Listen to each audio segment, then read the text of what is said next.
This is the WJTS News. In the news tonight, updated COVID-19 numbers, a new traffic light coming to Jasper, an arrest made after a hotel accident. Also, Kirk Uxel will be in with sports. All this and more coming up on WJTS TV News.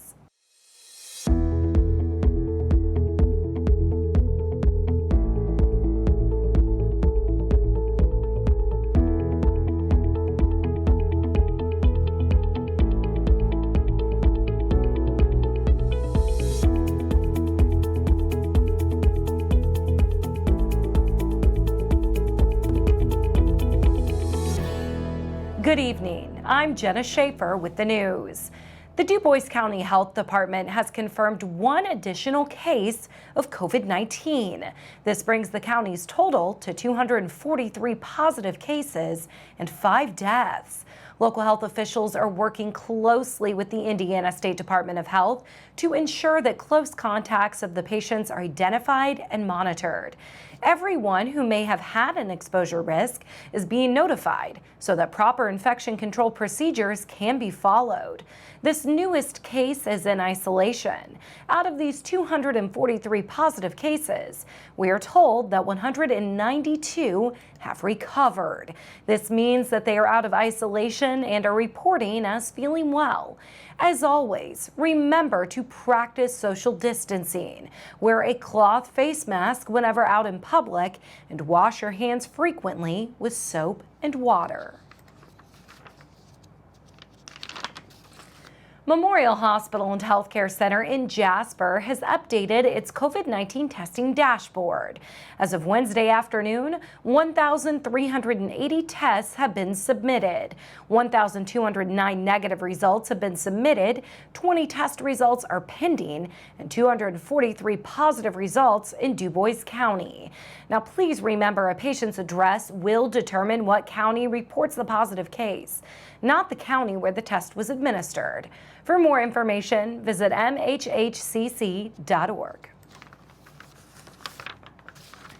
Indiana's COVID-19 numbers have been updated. As of Wednesday afternoon, the Indiana State Department of Health is reporting 2,289 deaths, 41,013 positive cases, and 371,182 individuals have been tested for the virus. Here are the numbers for our viewing area. Starting off in DuBois with 243 cases and 5 deaths. Pike with 6 cases. Spencer has 23 cases and 1 death. Perry with 96 cases and 1 death. Martin has 16 cases. Davies with 128 cases and 16 deaths. Orange has 132 cases and 23 deaths. Knox with 38 cases, Crawford with 27, Posey has 22, Lawrence has 186 cases and 24 deaths, Gibson has 24 cases and 2 deaths, Warwick has 176 cases and 29 deaths, and Vanderburgh has 335 cases and 5 deaths. To see a map of cases by county, head to in.gov/ISDH. Jasper's 3rd and Newton Street intersection is getting a traffic light. Communications Director with the Southwest District of the Indiana Department of Transportation, Jason Tiller, says that about 3,800 cars go through the intersection a day, and projections estimate that the number will continue rising. The city of Jasper originally proposed a roundabout to be built at the intersection, but it was deemed not appropriate due to the proximity to local businesses. The traffic light was named the best solution to help deal with the congestion. Bids are set to go out in July of 2021. There is no word on how long the project will take to complete. Ferdinand residents may notice a new 4-way stop in the near future. Ferdinand Police Department Chief Lloyd Froman brought the idea before the town council during Tuesday night's monthly meeting. Froman is asking council members to look into creating a 4-way stop on the edge of town at the East 5th Street and County Road 285 East intersection. Town Council President Ken Seacard will discuss this further with Town Engineer Steve Grundhofer. Fire Chief John Hopinyan says the annual Fireman's Ball is still on, but with a few changes. It will be drive-through only and takes place on Saturday, July 25th at the Ferdinand Community Center. Meals are served at 5 p.m. and will continue while supplies last. Cleaning Concepts of Holland was approved to sanitize 5th and 18th Street Park facilities daily. These include shelter houses and restrooms. Council members then heard about a temporary water shutoff so crews can finish the water main project on Alabama and Georgia streets. This is scheduled for this Thursday and Friday and will affect 7 homes for about 2 hours. Park Board President Matt Wire provided an update on the Old Town Lake Trail project. The project should be finished by the end of this week. He also announced the DuBois County Community Foundation is granting the town $50,000 to help complete the second phase of this project. For more information, visit our website at WJTS.tv. A Huntingburg woman was arrested yesterday after she drove her car through a hotel room. 30-year-old Heather Tumeyer of Huntingburg was arrested on counts of leaving the scene of a property damage accident, possession of marijuana, and possession of paraphernalia. Tuesday morning, just after 10 a.m., the Huntingburg Police Department was called to the Quality Inn to the report of a car that drove through a wall of the building and then left the scene. When officers arrived to the hotel, they inspected the damage. The vehicle drove directly into a hotel room before leaving. No one was in the room when the incident occurred, and no one was injured. Officers soon learned the suspect was Tumeyer. Officers found her at her residence. When speaking with her, officers found her to be in possession of marijuana and paraphernalia. She was then taken to and booked into the DuBois County Security Center. Tumeyer was also cited for operating a motor vehicle without insurance, operating a vehicle with fictitious plates, and no valid license.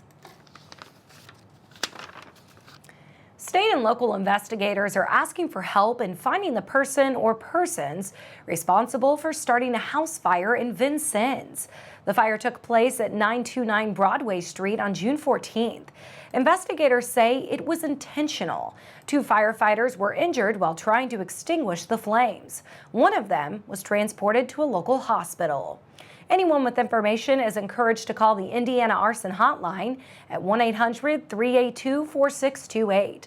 Callers are not required to provide their names and may receive a $5,000 reward for information that leads to an arrest.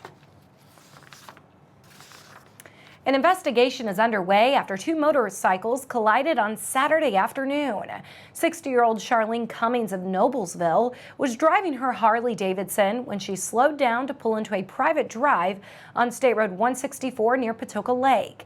52-year-old William Cummings, also of Noblesville, and driving a Harley-Davidson, became distracted and didn't notice the slowing bike in front of him, rear-ending the motorcycle. Charlene Cummings was thrown from her motorcycle and flown to St. Vincent Hospital in Evansville for arm injuries and a possible head injury. Both individuals were not wearing helmets at the time of the crash. Charlene Cummings was released from St. Vincent Hospital yesterday. William Cummings was not injured in the crash. State Road 164 was closed for about 15 minutes. Northeast DuBois School Corporation held their monthly school board meeting on Tuesday night. Some attended in person while some attended virtually over Facebook Live.